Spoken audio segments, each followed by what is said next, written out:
Welcome to Links to the Game, presented to you by Universal Windows Direct. We are here at Columbia Hills Golf and Swim Club right here in Columbia Station. I'll be joined today by three great Cleveland media sports personalities. First, we have Bud Shaw, formerly of the Plain Dealer, currently working with WKYC Channel 3.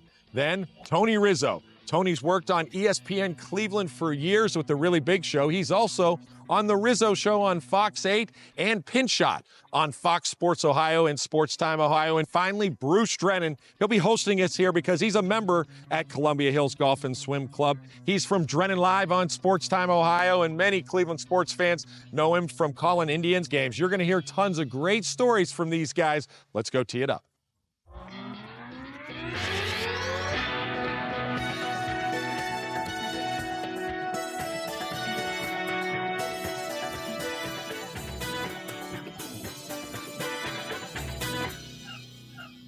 There's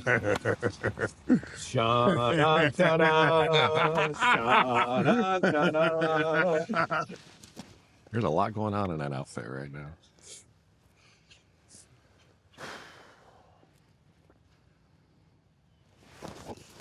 That's what I'm talking about. Right down the middle. Oh, my God.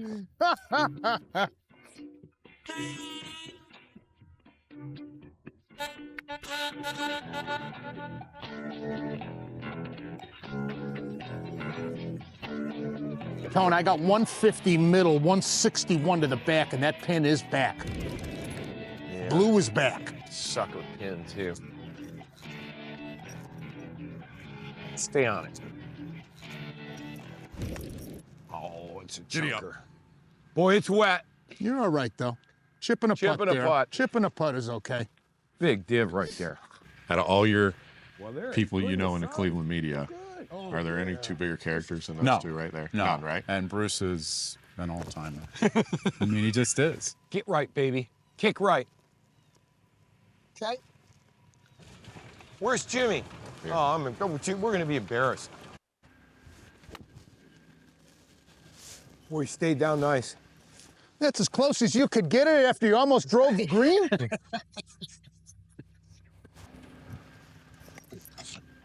I played with Riz before. His short game's pretty good. Riz has played a lot of golf. Got your putter? I got it, man. All right, wish me luck. Attaboy. Good shot. Go in. Give it Go to in. him. Oh, Buzz in the tower on nice number shot, one. Bud. Thank you. Do you guys remember the first time you guys met?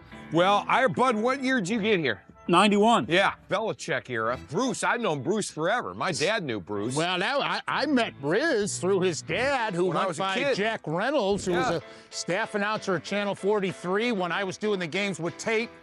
Your dad was a pioneer, Yeah. and I hate to reveal this on camera, but his great line of "No names, please," he copied it from his old man. That's stolen? I was grandfathered in for no names, please. Yeah, they're running, Jim. Oh my God! Riz, what was your first job? Riz, what was your first media job in Cleveland? My first media job in Cleveland was taking meter readings on Rockside Road for WMJI and WBBG. And they had me do a little landscaping one time, and I cut down a branch, and it had a bee's hive on it. And I got stung 50 times. Jimmy, Oh, look at that roll in. saving par, saving par. Thanks. My God.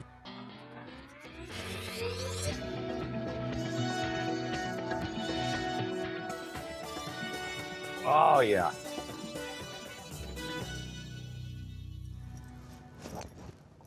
Stay.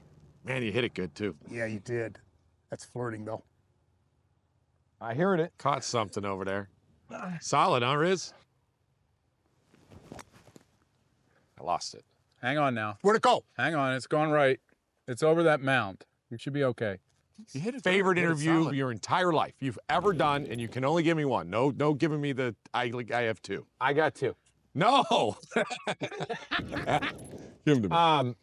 Okay, I'll give you my favorite interview. We're at the Pro Football Hall of Fame for Hall of Fame weekend. And Michael Irvin's walking around. And I don't know why he sat down with us.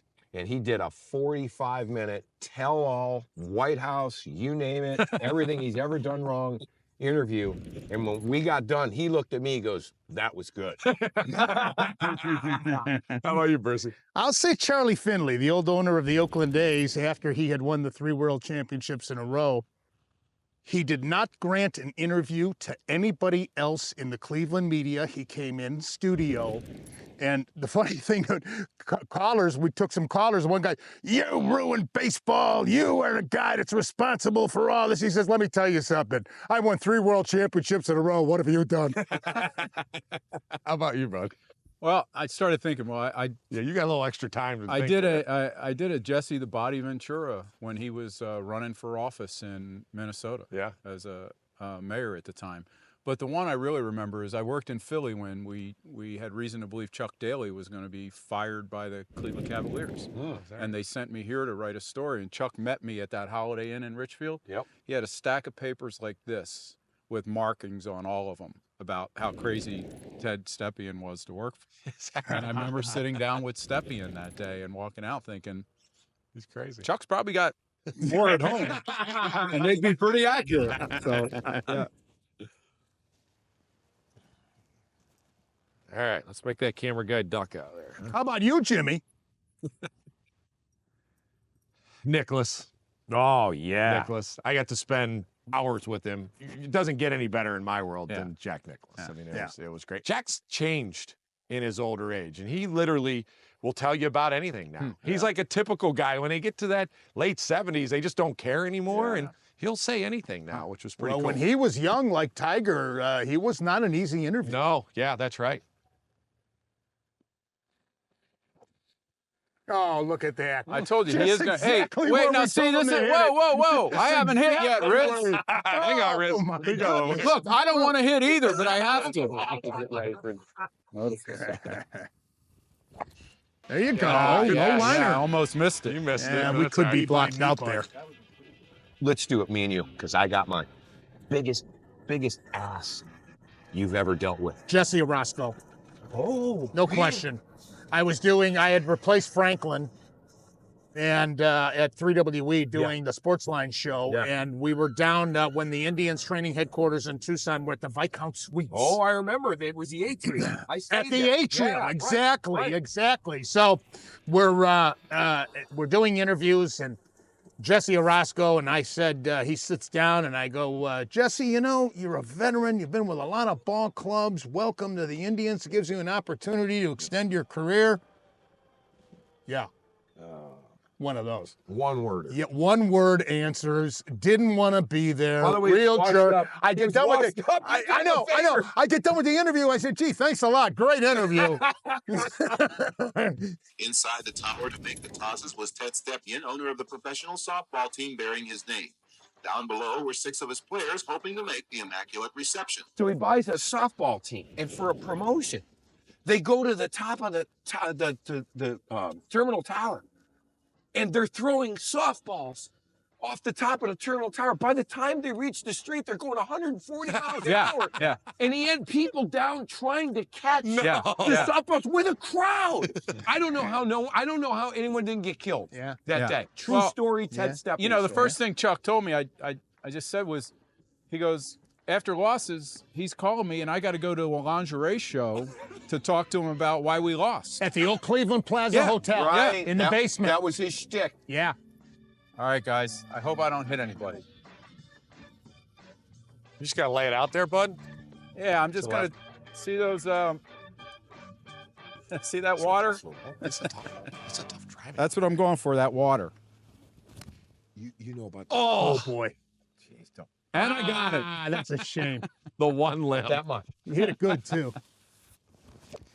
Oh, There's what a the cut. Cut ball. Cutting. I needed to cut more. That's all right, though. You're That's all right. It'll play, though. He tried to me. make this team of all, if you remember, Bruce, he tried to make a team of all white guys. So he trades for guys like Bill Laimbeer and everything. What he did was he traded away like 4 draft picks in a row. So the Cavs didn't have a draft pick for 5 years in the first round.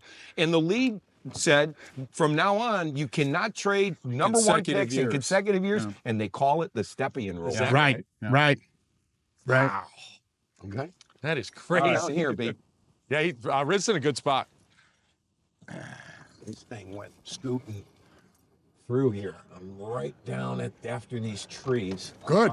Probably in And you some stayed bad shy of the water. Good for you. I didn't know where this water was, but I knew there was water here. The hell? Like right here. Oh, good. Good. You just want right behind you. Yeah. Now, can I lift this? Yes. Yes. Pick place and pick clean I love and place. playing golf with Bruce. Lift, clean and I go, place. "Can I Well, lift this?" this time of the year, Yeah, Tony, we always, even here at a private club, But you we guys play them down. play in them down summer? the whole Oh, yeah. a whole summer. Sure. Get on there, doggy.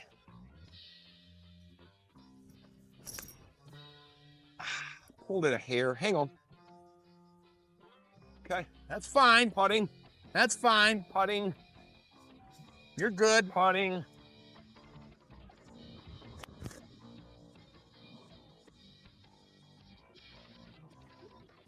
Boy, look at this guy. Nice shot. Nice shot. Thanks.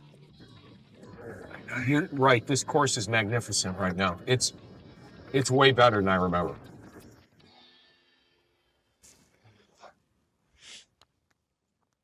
Break.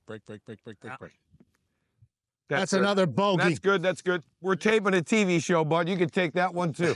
That looks good. It's a good roll. Looks really good. Give him You that. in, Riz? We're good. I am in with a foe. Nice. Yeah. Especially when I thought your tee shot was in the water. Yeah, that was perfect.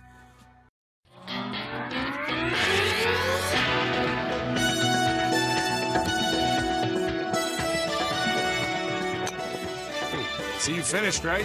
Boy, did I finish. Go. Get your I see you.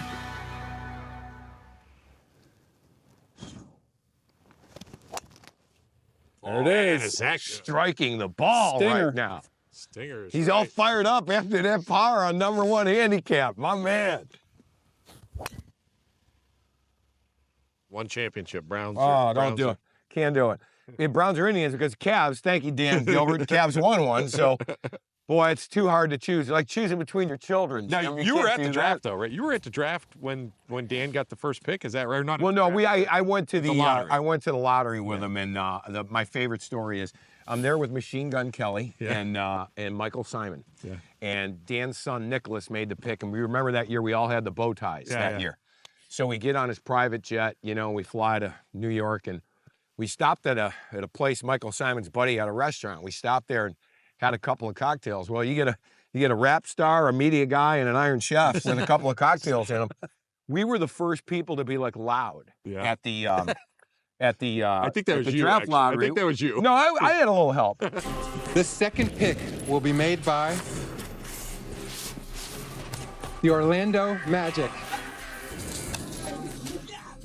And that means the #1 pick in the 2013 NBA draft goes to the Cleveland Cavaliers. Now everybody does it. Now everybody. So we were pioneers. Who knew we were pioneers in the draft lottery process? But now they let everybody cheer and have fun.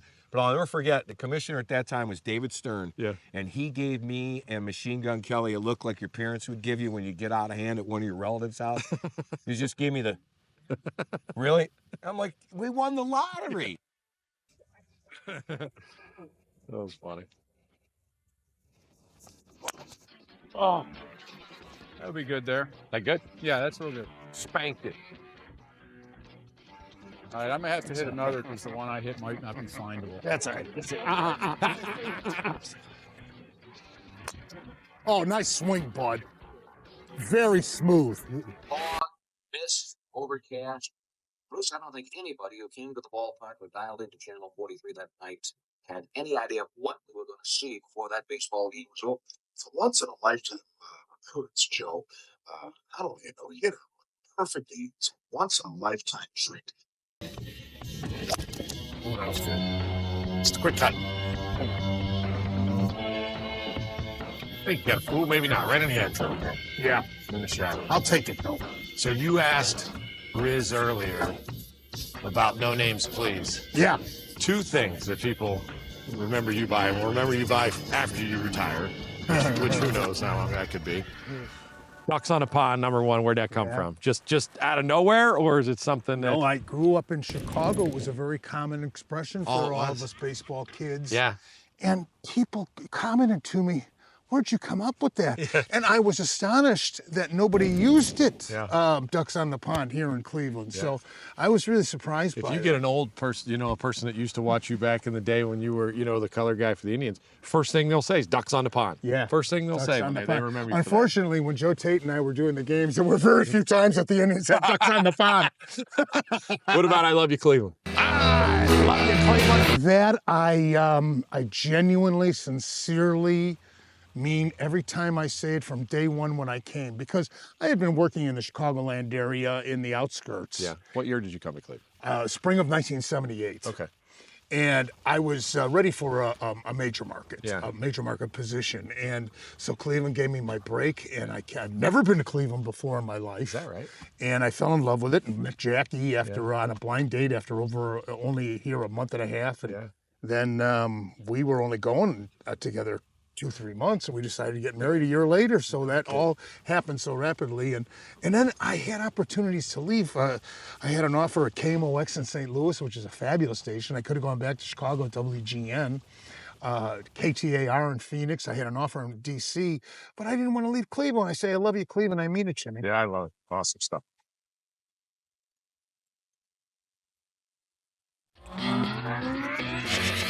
I'm not going to cheat him like the Astros.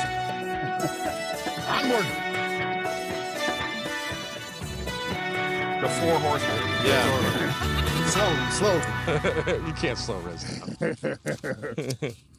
Yeah, What a day. I'm going to slow down here momentarily because Rizzo was crying about how cold it was this morning. Oh. I'm only good for 9 holes. Now he's in a groove.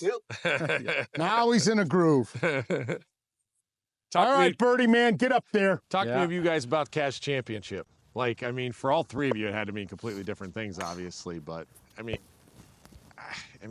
first championship in Cleveland, right? I mean, yeah, I was fortunate enough to be there, and then being in that locker room was a blast, and the champagne and everything was fantastic. But I got to be honest, part of me felt bad I wasn't with my family and my friends back in Cleveland because I understand Cleveland went crazy. Yeah. I live in West Park, so I drove up to that Cam's Corner area, and to walk in and hear, you know, a continuous loop of "We Are the Champions" playing, and see 60-year-old guys, you know, hugging and crying. It was a pretty cool night, I gotta say. To me, it was the parade. It was such an experience. What, 1.4 million? Was that it downtown that day? Yeah. No Something one to really behold. knows. Oh my goodness, it was just something. We need to another behold. one. Oh, Yeah, thought we had one with the Indians. We need another one. In 16, thought we had one. surprised LeBron left or no? No, Not at surprised. all. Not We surprised. heard it. Not at Not all. at all. We heard Not it. at We all. heard it for months. Not at all. He's a different guy now.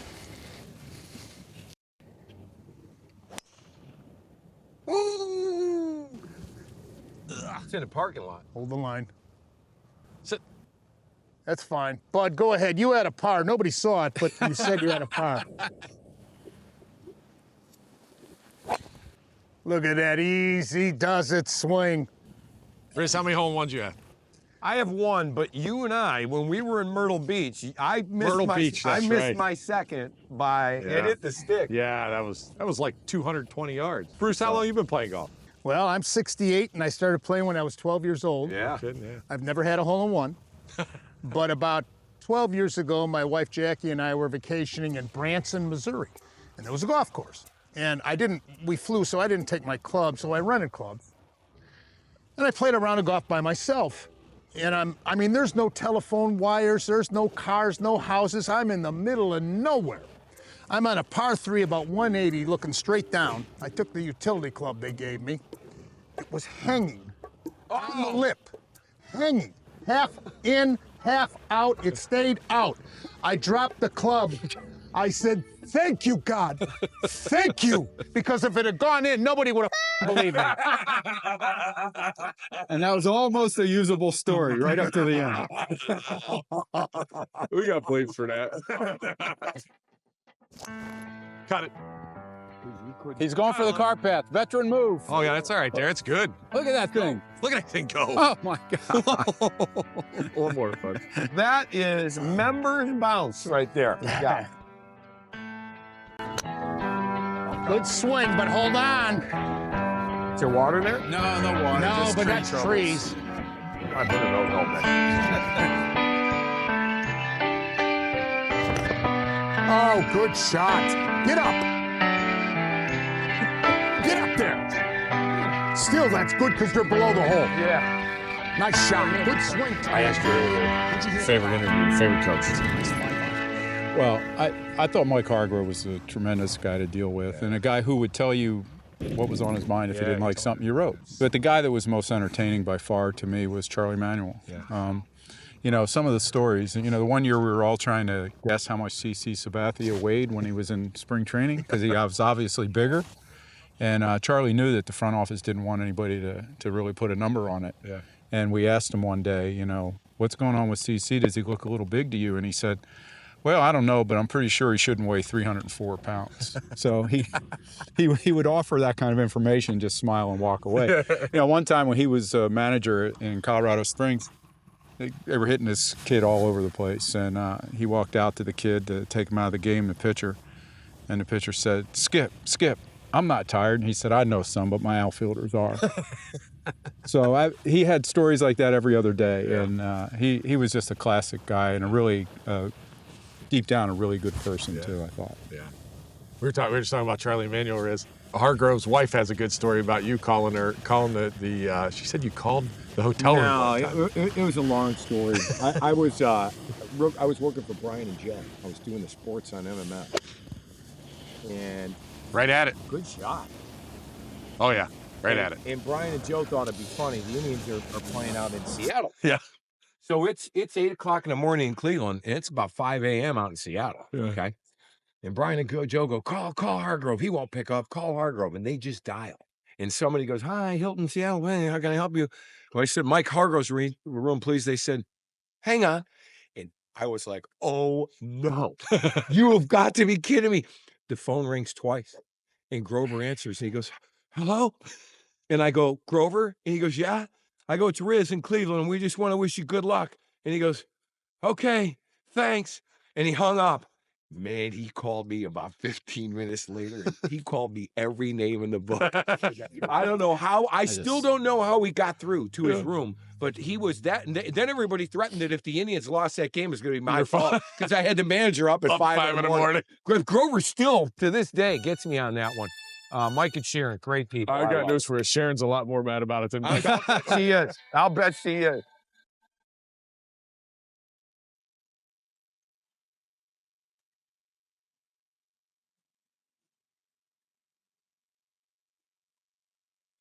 Like that. Oh, Just like that, fellas. It's not a difficult game. Except when I'm putting for birdie. So, Bud, I asked Bruce who was the biggest P he ever interviewed. He went Jesse Orozco. What do you got for me? Well, there's only one answer for me. I can tell a story about that. But... Let's hear it. Oh, you want to hear it here? Yeah. All right. So in the year that he had 50 homers and 50 doubles, Yeah. I had started out in spring training, walking past him and saying hi, and he'd say, hi, bud. I was like, wow, he's never done that before. Yeah. First game of the season, Detroit was coming into town first weekend, and they had those lunches at the Powerhouse, him and Cecil Fielder. And I went, listened to him, walked up to him afterwards and said, can I talk to you out at the ballpark today? He said, why in the hell would I ever talk to you? And I said, well, you did in spring training. And he said, I'll never do it again.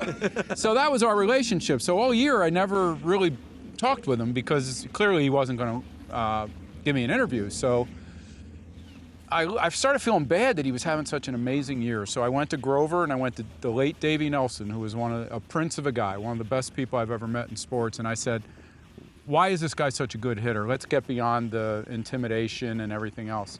And they told me that he kept a card catalog of index cards in his locker. This is before software, right?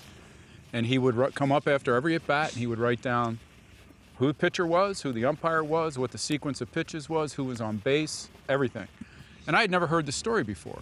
And I thought it was a pretty great story. So last minute, I go up to Albert and say, I'm writing a column about you as a hitter. Would you like to talk about it? And he said, I can't say what he said. So basically, there was every F-bomb I could think of, get away from me. So I left, and I went and I wrote the column. I came in the next day, and I heard the 4 or 5 words that no sports writer wants to hear from John Maroon, who was the PR guy at the time. He said, Albert is looking for you. So I walked in, completely full clubhouse because it had been raining and nobody could take batting practice. And he calls me over and he begins accusing me of of going through his locker to find his index cards. So the worst thing you can have as a sports writer is be accused of going through somebody's locker in a locker room of 25 guys who then start thinking, maybe he's going through mine too. So I'm trying to defend myself without getting killed. And that was a dicey situation. And he was getting angrier and angrier, and then he started threatening me. And at that time, I could see everyone moving away, which is not what you want to see, right? You want to see people coming in. Everybody's moving away except one guy is kind of inching closer to me. And finally, across the locker room, Sandy Alomar comes running in, sees what's going on, and runs up, and being a smart guy, grabs me and not Albert, and drags me away. And I said, I got work to do in here. And he goes, you don't understand, man. He's crazy. So he gets me outside. I realize I've got to go back in. I go back in. I do my story with Omar Vizquel, who was gracious enough to pull up a chair for me. And I said, somebody was inching closer to me. And they said, that was Hoynes. And I looked at him and I said, Paul, you were going to help me, huh? And Paul was a rugby player at Marquette. And he goes, yeah. I go, what were you going to do? He said, take him down low. Which was better than my plan, which was to fall backwards and start crying. So from that point on, I never had a conversation with Albert and never sought one out. Is that right? That was the end of the story. Did he ever find out that you didn't go in his locker? I don't know. I tried to to talk to John Hart about it afterwards, and he apologized from the organization standpoint. But basically, he said to me, hey, this guy has, told Dick Jacobs to get out of the room when Dick was negotiating a contract with him. I don't think he's going to say he's sorry about dealing with a media guy. So that was the end of it. But that was also the same year that they ended up going to the playoffs and the Hannah Storm 95. thing happened. Yeah. So and you know what? And it's so hard too when you're that good of a player. Sports writer, sportscaster, you're never going to win that battle. No. Players are, the fans are always going to love the players, and the team are always going to back the players. You're really in a no-win situation. Yeah. I thought you did the right thing. Just get the hell out. Well, you try to do it with saving a little bit of face, but that wasn't easy that day. Well, if it makes you feel any better, we did our first links to the game with Albert, and he still has those index cards. True story. He talks about them. He says they're in his garage. Is that right? Saved everyone. That'd be quite a collector's item. Do you think the way he motivated himself was by just getting so pissed off? I don't know. I just think it was the way he was. It seemed like the madder he was, the more dangerous he was in the box. Yeah. Go. No, that's trouble. Oh, go ahead. There's a drop area across the way, Tony. You don't have to hit from here. That's hard to hit after taking that much time to tell a story. Right, that good. Well, you have to adapt to the conditions. I'll take the blame for that one, Riz. We're all in the same boat here. I don't want to hear it. All right, Jimmy, I'm going to try to cover this. There you go. Cover it. Oh, that's a good ball there. Look at you on your Nice left swing, side, bud. huh? Yeah.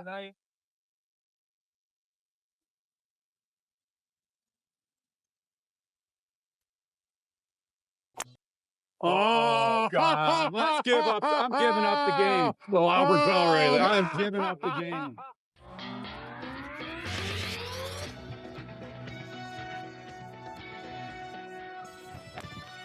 Oh, it's going to hole. Hold the line. That's a beauty. Oh, deep. oh. Oh, you hit it over. Oh. That's not the place to be. See, that's when you know when your ball striking is just too solid. good. The difference. No. All right, get going. Get up. Get up. You haven't noticed That's the difference fine. between other places. But Anything No, below the hole is I think fine. the relationships with some coaches and all that was worse in Philly and oh, really? Chicago when I was there. Yeah. Yeah, I don't. Never feel like you have to defend Cleveland.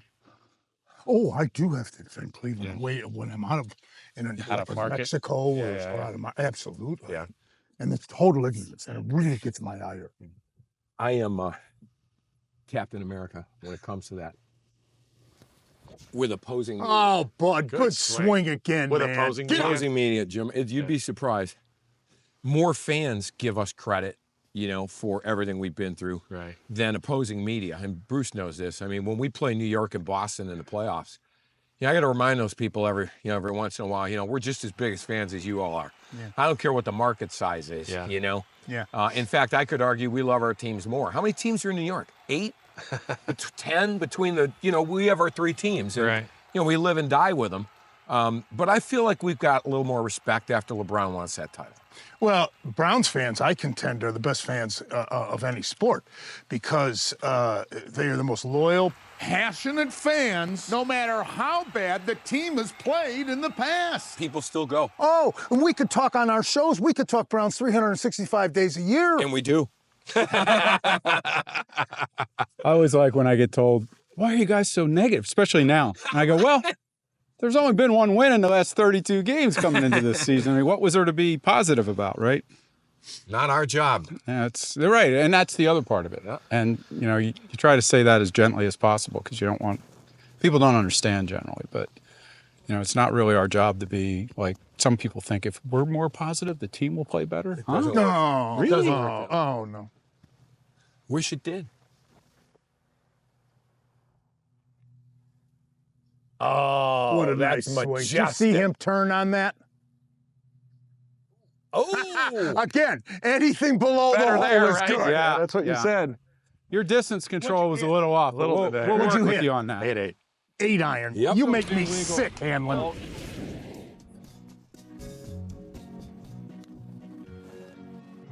That's what I'm talking about. Come on, Bruce. Good putt. Thank you. All right, Riz, roll it in.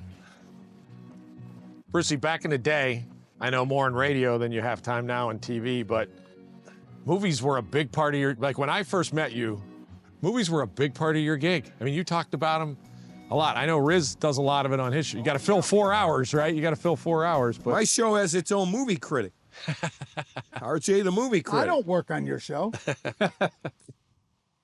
You're my favorite movie critic. Good putt.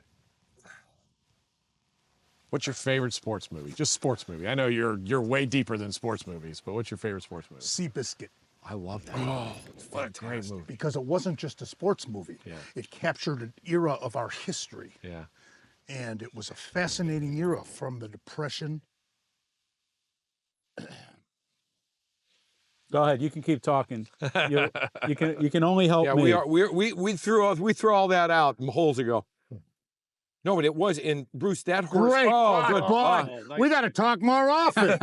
Bruce, Good par. that Thank horse you. gave people hope. Absolutely. Right, And a that very had no hope. horrible Right. time. Right. But yeah, the way that happened was I was an only child, and my parents took me to movies when I was a kid, and Yeah. they introduced me to every genre. So I can tell you every Best Picture and actor and actress with very few mistakes from like 1959. Oh, Wow. really? Wow. And so so now is the time of the year I'll be watching movies for the Oscar Well, consideration. then tell me how the hell a picture won, a sea creature meeting up with a lady won Best Picture in Well, yeah, 2017. The Shape of Water I thought was Shape of Water. Actually, though, Tony, You thought it was good, I huh? thought it was very well done. My choice would have been 3 Billboards from Ebbing, Yes, Missouri. I saw that and it was very good. And I also loved Get Out. I thought Get Out was a great horror movie. Yeah.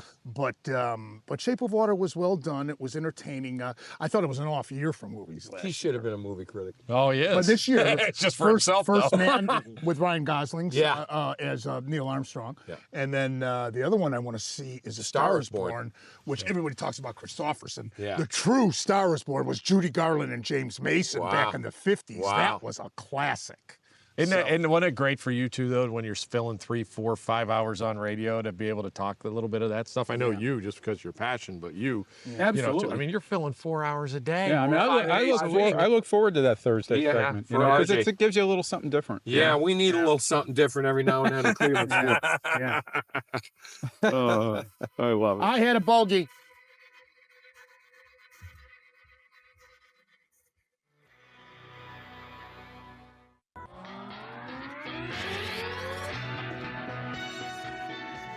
Well, guys, it's been a lot of fun. Gotta tell you.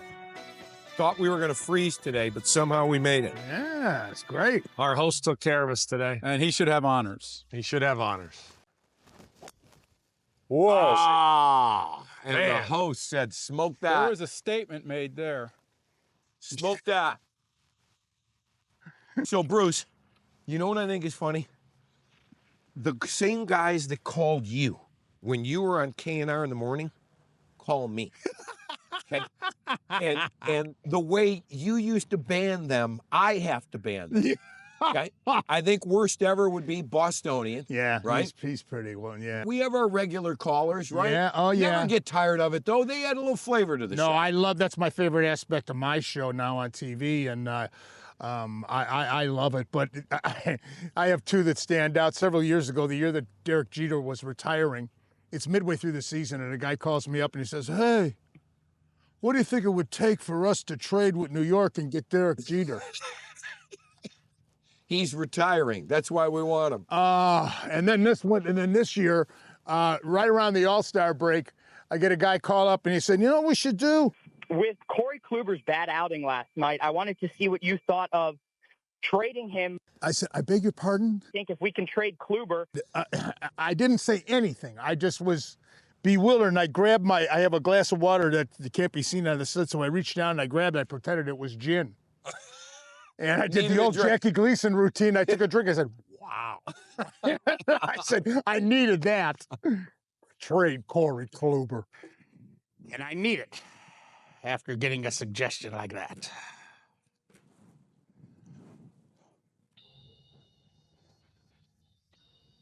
Yeah, I just shot a tree behind it for 152.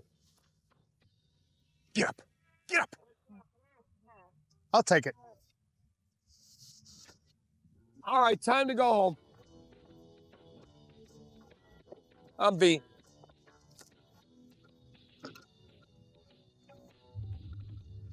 Just keep going. Okay. Leave the face square through impact, bud. Just turn the body.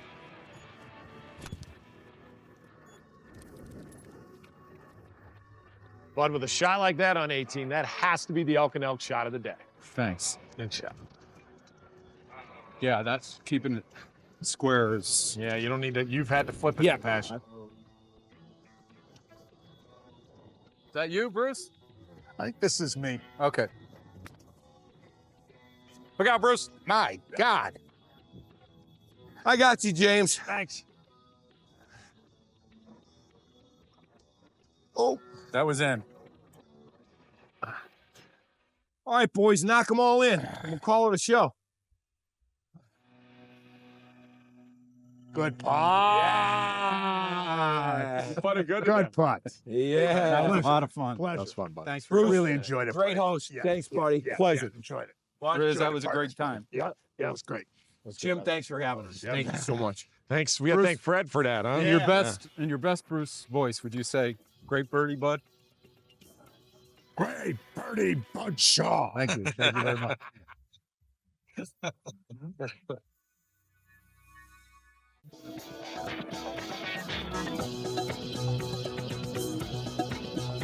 Welcome to the 19th hole, presented to you by Arnold Palmer Spike. Great to finish the round here at Columbia Hills with an Arnold Palmer Spiked for sure. But guys, wonderful round of golf first. Bruce, want to thank you for hosting us, and obviously Fred and what they've done to this place is pretty magnificent. Well, thanks for inviting us and putting us this together. And I loved having you guys out here, and hope you enjoyed the condition of the course. Bud is a former member here, and Tony, good to have you out here as well. Haven't Pals, played for a long here. time. Haven't played here in a long time. Place is really nice, Bruce. Really fun. It was fun to be in your cart with you today, partner. Mutually. Yeah. And especially because I shot 81. Tony shot 87. Buck Shaw shot 85, and he's a better player than me. And Jimmy shot 75, but 39 for me on the back, and Jimmy had a 40. Oh, you know what? I'm framing this, I'll never play with Hanlon again. This is going in my Jim, head. don't worry. Bruce will never talk about that. I'll never. Probably would never. be on the After show. today, he's never going to bring it up again. It'll never be on the show, I'm sure. You know, one thing we didn't talk about today, though, is if you look at golf in the media, I mean, you look at almost every station, and either the weather guy or the sports guy or whatever, they play golf, and they like to talk about golf. And when I'm around you guys, let's say at a ballpark or something, the conversation goes to golf a lot. Yeah, I don't think people in different portions of the country realize that our golf courses here in the state of Ohio will stand up to any courses of any state in the country.